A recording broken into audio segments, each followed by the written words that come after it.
करता आम्ही कसं जगलं पाहिजे का तिने जन्म दिला माय बाप थोर उपकार आहे त्या आईचे सांगना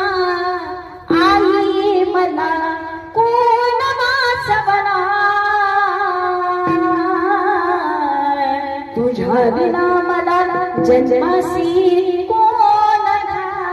घालणार ती बाल विचारते महाराज आई तुझ्याशिवाय आता मला कोण जन्माला घालणार सुंदर आयुष्य बघायला मिळालं मुलगी आहे म्हणून महाराज मुलीकडं वेगळ्या नजरेने पाहायला मिळतं आज आम्ही वंशाचा दिवा म्हणून मुलाला अधिकार देतो महाराज ठीक आहे ना परंतु आज तो मुलगा आई वडिलांकडे डोंकून बघायला तयार नसतो त्यावेळी जर एक जण रागिनी मुलगी जर पोटाला असली ना महाराज तरी ती पोटी सर्व 10 मुलांची काम करण्याची ताकद एका मुलीमध्ये असते म्हणून महाराज तीच एक मुलगी कुणाची तरी आई होते तीच एक मुलगी कुणाची तरी मावशी होते तीच एक मुलगी मायबाप कुणाची तरी चुलती होते म्हणून पुन्हा पुन्हा सांगावं असं वाटतं या आईला ओळखण्याकरता हृदय सुद्धा तसं पाहिजे आणि आईवरती प्रेम करण्याकरता अरे आम्ही काय आईवर प्रेम करणार आम्हाला आईचं प्रेम समजलं पाहिजे एवढी तरी ताकद आमच्यात असली पाहिजे महाराज ठीक आहे ना त्यामुळे आई तुझ्या मूर्ती बाणी या जगात मूर्ती नाही आई तुझ्या मूर्ती बाणी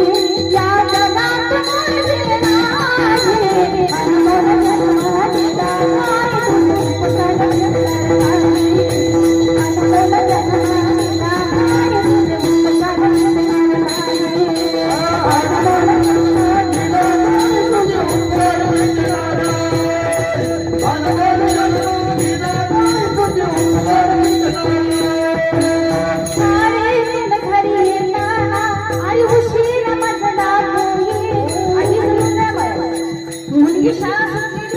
सगळ्या मैत्रिणी घरी पोहोचल्या अरे माझी मुलगी दिसत नाही बस तर 2 वाजताचे 3 वाजले 4 वाजले मुलगी अजून घरी पोहोचली ना आई सगळ्यात धर्माला लागता म्हणत अहो ती आई घरामध्ये असेल तर प्रेम करेल ना ज्याला आई सगळं कळलं त्याला ही आई समजून म्हणत ज्याला आई वडिलाचा पत्ता नाही ज्याला प्रेमच नाही ज्याला त्यांची किंमत नाही त्यांना हे नाच कीर्तन काही कळणार नाही ठीक आहे ना ही मुलगी साधी उशिरा आली तरी आई तळमळते तिच्याकडे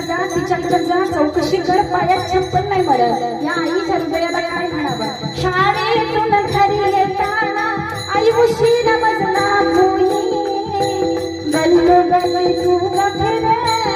माझ्यासाठी तुझ्या प्रेमाची तुझ्या प्रेमाची